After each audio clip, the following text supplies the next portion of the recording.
You know, I've just been seeing this as just fire season in so many ways. It's just unreal. You know, the thing that's getting me about fire season this year is the fact that science seems to be so completely attacked during this process. I was on a fire today and like nothing had moved, nothing. I had not been in this structure. I had not done anything. There was no movement. There was no air movement. There was no nothing. You could perceive nothing. And I could put a flashlight up and I could see the particulates just teeming in the air. And then I could go to various components in the building. I could look at various, electrical components and mechanical stuff and anything metal really. And I could see it was starting to deteriorate. I could see wood that had lost its finish. I could see all these things because that fire is caustic. And it doesn't matter how you feel about it. It's still caustic. And it seems to me that a tremendous number of people in this game don't understand that those uncombusted particles, there's a reason why we wear respirators. There's a reason why firefighters have to wear the level of PPE they have to wear. Because if they don't, they die. Early lives, early deaths.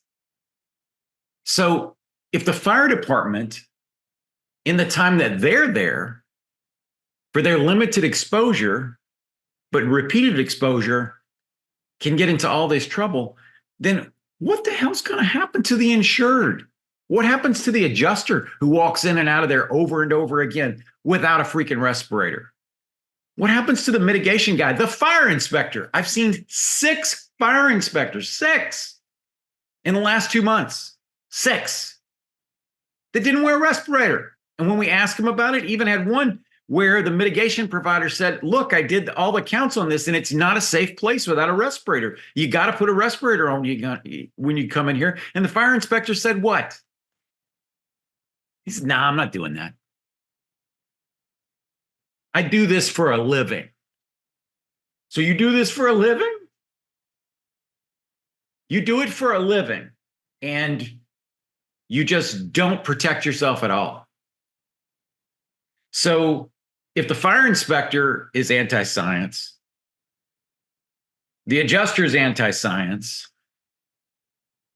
maybe the insured's in science, maybe the anti-science, maybe the contractor is, anybody in this mix, I mean, just go find an IH or somebody who can explain this to you in some kind of way, because it just bugs me to death, because I'm not talking about 1 or 2 or 3 or 4 of these. I'm talking about all of them have had the same issue where somebody in the claims continuum is just phoning it in, saying that this toxic crap is not going to hurt you.